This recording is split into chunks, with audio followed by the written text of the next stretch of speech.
5 kilo अनाज में हम लोग को बांट दिया है, मुंह बंद कर दिया है और हम लोग के अधिकार से वंचित कर दिया है।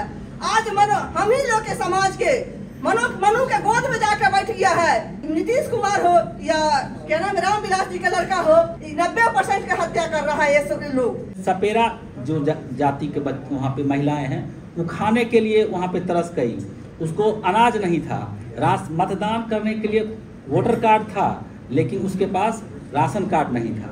प्राइवेटाइजेशन अगर शिक्षा का किया जा रहा है तो आपके बच्चे वहाँ से निकल करके आएंगे, डीएवी डीपीएस में पढ़ने वाले बच्चे के साथ उसको फाइट करना है। क्या हो पाएगा ये संभव? सवर्णों को 10% आरक्षण मिला। जानते हैं 10% आरक्षण क्यों मिला? इसलिए कि जो जनरल सीट था उसमें ओबीसी के लोग 10% आ रहे थे मेरिट के आधार पर। गैस का दाम 1200 रुपया है, लहसुन है, प्याज है, तेल है, हर चीज महंगाई का आग में महिला जूझ रही है। हर घर में शिक्षा के पढ़ाई की कमी हो रहा है, पैसे नहीं है किसान का, गरीब कहाँ से पढ़ा पाएगा। आज किसान रोड पर आंदोलन कर रहे हैं, कोई किसान का सुन रहा है, कोई गरीब को सुन रहा है। सिर्फ 5 किलो अनाज में हम लोग को बांट दिया है, मुंह बंद कर दिया है और हम लोग के अधिकार से वंचित कर दिया है। आज हम ही लोग के समाज के मनु के गोद में जाकर बैठ गया है। या नीतीश कुमार हो या क्या नाम रामविलास जी का लड़का हो या जो भी हमारे समाज का अभिनेता बना है, कोई सोच रहा है अपना समाज के लिए। 90% की हत्या कर रहा है ये सब लोग। 90% एक लालू यादव है जो अपना समाज के लिए काम कर रहे हैं। बाद बाकी जितना हम लोग के नेता हैं सिर्फ जात के नेता बने हुए हैं, हम लोग के जात में बांट दिए हैं। अपना अपना राज कर रहे हैं, अपना बेटा के लिए सोच रहा है कि मेरा बेटा एमपी बने, एमएलए बने, फला बने, चिन्ना बने, मेरा परिवार बने। जो समाज के बढ़ाने का काम कर रहे हैं वो लोग कभी नहीं कर रहे हैं, सिर्फ नेता बनने का काम कर रहे हैं। हम लोग कब तक चुप रहेंगे? इसलिए जात पात से उठ के जो हम बहुजन समाज है, सब बहुजन समाज एकत्र होके इकट्ठा होके सबको चुनना होगा कि हम लोग क्या आगे करना होगा। और जहाँ तक मुझे लगा कि संवैधानिक अधिकार की बातें बहुत हुई और मनु स्मृति की बात बार बार दोहराई जाती है, तो ये बात तो हम लोग कहते ही आते हैं। और एक भाई ने बहुत ही खूबसूरत बात कही कि कर्तव्य की भी बात हुई। लेकिन मैं इस देश को अगर समझूं, आप सर कह रहे थे कि यहाँ पे वर्ग संघर्ष और वर्ण संघर्ष, इस देश में कास्ट कैपिटलिज्म रहा है।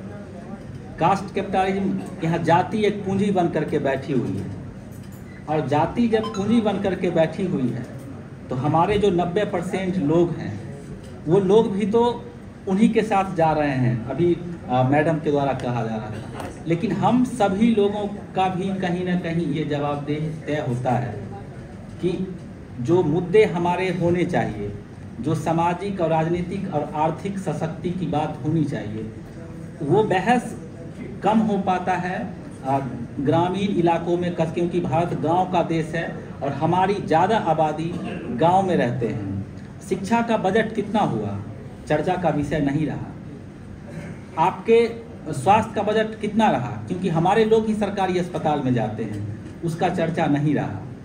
पिछले अगर हम देखें पिछले की अपेक्षा तो बजट में और कमी लाई गई। नई शिक्षा नीति जब लाया गया तो उसको हम लोग अभी तक बहुत पढ़ नहीं पाए हैं कि उसमें क्या क्या खामियां हैं, क्या क्या ये हो पाता है ग्रामीण स्तर पे। लेकिन हम लोग का जो राम मंदिर की बात है, तो राम मंदिर की चर्चा गांव लेवल पे है, 5 किलो अनाज की चर्चा गांव लेवल पे है, और हम लोग सब कोई उसमें सहमति भी जता, पढ़े लिखे होते हैं, लेकिन हमें मुद्दा नहीं होता। जब ऐसा प्लेटफॉर्म मिलता है तो हम उस बात को कह पाते हैं, लेकिन वो हम नहीं कहते हैं।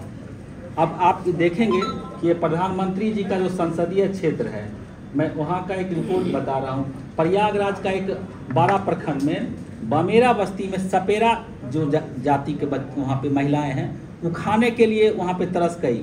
उसको अनाज नहीं था, मतदान करने के लिए वोटर कार्ड था, लेकिन उसके पास राशन कार्ड नहीं था। ये कौन लोग हैं, इसे भी तो चिन्हित करना पड़ेगा। अगर आप यहाँ से मीटिंग के बाहर निकलते हैं, आप गांधी मैदान में रात में सोने वाले कौन लोग होते हैं, तो ये भी तो चिन्हित करना पड़ेगा।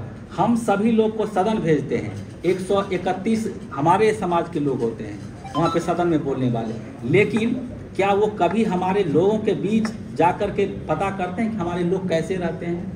यहाँ तो दुष्यंत कुमार की एक मुझे शायरी याद आ रही है, कहते हैं कि सभी अपने अपने रहनुमाओं पे फिदा हैं, इस दुनिया को संभालो, तो हम अपने रहनुमा जाति के नाम पे वोट दे रहे हैं। इधर चिराग पासवान की नाम आपने लिया, तो जो उसके साथ हैं, हम लोग भी तो कई समाज से हैं, तो वहाँ वोट दिए जाते हैं। हम समझा नहीं पाते हैं कि हमारा जो हक अधिकार की बात कौन लोग कर रहे हैं। तो ये देखना पड़ेगा हम सभी को कि जो रहनुमा मेरा बन करके आता है, कोई पेपर में पढ़ेगा। कबीर कहते थे कि तुम कागज़ की लेखी, और मैं कह रहा हूँ आँखों की देखी। मैं आँखों से हम लोग सभी देखता हूँ समाज में कि क्या हालत होती है हमारे समाज के बच्चे को। स्कूल जा रहा है, टीचर उपलब्ध हैं, लेकिन वहाँ पे शिक्षा नहीं मिल पा रहा है। प्राइवेटाइजेशन अगर शिक्षा का किया जा रहा है, तो आपके बच्चे वहाँ से निकल करके आएंगे, डीएवी डीपीएस में पढ़ने वाले बच्चे के साथ उसको फाइट करना है।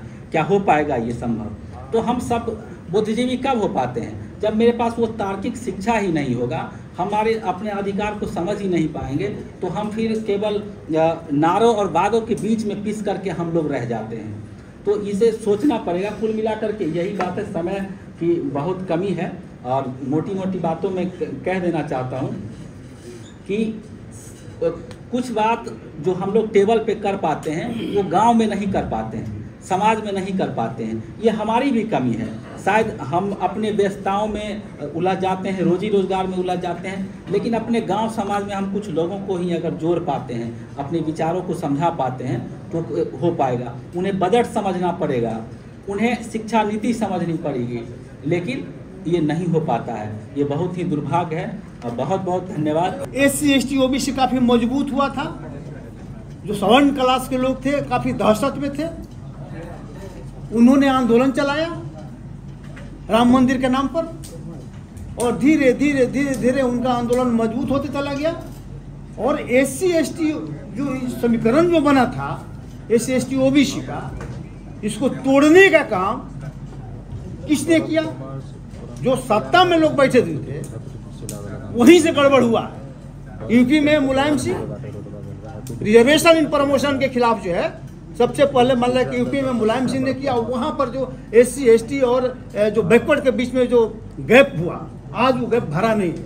आज वही स्थिति बिहार में भी है। बिहार में आप देखेंगे कि SC ST का रिजर्वेशन इन प्रमोशन तब गया जब लालू नीतीश साथ थे। जब लालू नीतीश साथ हुए हैं, SC ST का रिजर्वेशन को इन लोगों ने खत्म किया। सामाजिक स्तर पर भी यही कारण मुल्क रहा। इसको आपको देखना पड़ेगा। धीरे धीरे सारे नेता कमजोर पड़ गए। आज भी आप देखिएगा शेड्यूल कास्ट का जो समस्या के जड़ दूसरा नहीं है, हमारे नेता लोग। जनता तो ठीक है, लेकिन जो नेता हैं वो ठीक नहीं है। अब देखिए 2 धारा चल रहा है देश में। एक तो मोदी की धारा है, RSS की धारा है। पहले आप देखेंगे कि फॉरवर्ड क्लास में जातिवाद ज्यादा था। हम लोग सुनते थे कि भूमिहार राजपूत की लड़ाई है। पटना यूनिवर्सिटी में भूमिहार राजपूत की लड़ाई चलता था, कहीं ब्राह्मण और मालवे की भूमिहार की लड़ाई चलता था, कहीं उसका चलता। लेकिन आप जब मजबूत हुए 90 के बाद, मंडल कमीशन के बाद आप ताकत मजबूत हुए, तो उनको लगा कि हम जब तक एक नहीं होंगे हम जीत नहीं सकते। वे लोग एक हो गए, जाति को छोड़कर एक हो गए, और वैसे आदमी को चुना जो उनके लिए सब कुछ करने के लिए तैयार। बीजेपी उनके लिए सब कुछ कर रही है। अब उदाहरण के तौर पर जैसे मान लीजिए कि इन्होंने चर्चा किया कि सवर्णों को 10% आरक्षण मिला। जानते हैं 10% आरक्षण क्यों मिला? 10% आरक्षण क्यों मिला? इसलिए कि जो जनरल सीट था उसमें OBC के लोग 10% जा रहे थे। मेरिट के आधार पर जनरल समान सीट पर 10% OBC के लोग जा रहे थे, तो इनका मेजोरिटी बढ़ा था, बराबरी पा रहे थे। तो उनको खत्म करने के लिए कि 10% OBC के लोग वहाँ नहीं पहुँचे, सवर्ण क्लास के गरीबी के नाम पर लोग आ जाए, इसलिए वहाँ किया गया 50 के 50, 50 के 50 उनका वर्चस्व कार्यपालिका पर रह जाए। और हमारे लोगों ने भी कोई विरोध किया? बताइए। जिसको आप कहते हैं कि सामाजिक न्याय के पुरोधा, जो सोशल जस्टिस के जिसको हम लोग मानते हैं, उन्होंने विरोध किया। एक भी पार्टी का बता दीजिए। और किसके एजेंडा में नहीं था रिजर्वेशन? मान लीजिए कि उनको जो सवर्णों का रिजर्वेशन, किसके रिजर्वेशन नहीं था? BSP के उसका एजेंडा में था, रामविलास जी के एजेंडा में था, लालू जी के एजेंडा में था, मुलायम सिंह के एजेंडा में। RJD ने विरोध किया है संसद में सवर्ण आरक्षण का, कह रहा हूँ। हम बता रहे विरोध किया है। मैंने फैक्ट क्रॉस चेक कर रहा हूँ। वही मैं बता रहा हूँ। BSP ने समर्थन किया, सपा ने समर्थन किया। वो हम नहीं बोल रहे हैं। एजेंडा में था, सुन लीजिए, एजेंडा में था। और राज्यसभा में विरोध हुआ है। यहाँ का 2 मान लीजिए कि मनोज झा भी विरोध किए, आरजेडी का ये मीसा भारती ने विरोध किया, लेकिन मनोज झा वॉकआउट कर गए, इन्होंने अगेंस्ट वोट किया राज्यसभा में। लोकसभा में किसी ने नहीं किया, ठीक है। उसके अलावा 5 को जो है द्रव्य सब था, वही सब मान लें विरोध किया। डीएमके ने विरोध किया। हाँ, डीएमके विरोध किया। उसको नया नेता चुनिए आप सर। हाँ, तो ये मान लें की स्थिति होगी। अब मान लें की स्थिति कि नया जो हमारे लीडर जो हुई, जिस पर विश्वास कर सकता था, धारा तो चल रहा है, लोग तो चाह रहे हैं, बेचैनी तो है, लेकिन बेचैनी जितना आप बेचैन है उससे ज़्यादा बेचैन होने की जरूरत है। आज स्थिति बहुत बिगड़ चुकी है। आप चाहते हैं, आप चाहेंगे कि हम उसको हरा देंगे, अब आपके बुत्ते का चीज़ नहीं है। जब तक समाज पूरी तरह से एक नहीं होगा उसको हराना मुश्किल है, क्योंकि सिर्फ वोट के बल पर नहीं जीत रहा, वोट के बल पर नहीं जीत रहा है। जीतने का कारण दूसरा है, पैसा के बल पर मान लेके जीत रहा है। अभी जो पैसा जो आर्थिक, अभी देखे इलेक्ट्रल बॉन्ड वाला मान लेके पोजीशन, सारा पैसा मान लीजिए कि कलेक्ट करके और नेक्सस हो गया, अमीरों का और सत्ता का दोनों मिल गया, पैसा खर्चा कर रहा है, हमारे माइंड को डाइवर्ट कर रहा है, SC ST को आपस में लड़ा रहा है, OBC को लड़ा रहा है, और नतीजा हुआ कि उसका चकाचक काम हो रहा है। वोट आप दे रहे हैं, आपके माइंड को डाइवर्ट करके वोट ले रहा है। अब सवाल क्या है, उपाय तो है, इसी इन्होंने कहा उपाय क्या है। आपके खिलाफ एक काम हुआ था, सुप्रीम कोर्ट ने किया था, SC ST एक्ट के विरुद्ध सुप्रीम कोर्ट ने उसको शिथिल करने का काम किया था। नतीजा आपने देखा, जब लोगों को महसूस हुआ कि ये तो हमारे लिए जानलेवा है, एक ही उपाय था, एक हमारे बचने का, एक हमारे रास्ता था, हमको जान बचाता था, उसको भी सुप्रीम कोर्ट ने खत्म कर दिया। नतीजा क्या हुआ, सभी लोग इस सब सहमत हो गए, आंदोलन हो गया। 2 मान लीजिए कि 2 अप्रैल की घटना जो है 18 में जो आंदोलन होता, क्या हुआ, सरकार झुक गई है, सुप्रीम कोर्ट भी झुक गया। तो एक ही उपाय है कि अगर मुद्दा पर अगर सहमति बन जाए आम लोगों का, तो आपका अधिकार कोई नहीं छीनेगा। लेकिन जैसे ही मुद्दा पर डिफरेंस होगा, आप कुछ बोलेंगे, हम कुछ बोलेंगे, वो कुछ बोलेंगे, तो आपका सारा अधिकार छीना जाएगा। नेशनल दस्तक की आपसे गुजारिश है कि अगर इसको बचाना चाहते हैं तो नेशनल दस्तक को सब्सक्राइब करने के लिए रेड कलर के सब्सक्राइब बटन को दबाएं, फिर बेल आइकन की घंटी दबाएं। नेशनल दस्तक को बचाने के लिए बहुत जरूरी है कि हर खबर को शेयर करें, लाइक करें, कमेंट जरूर करें।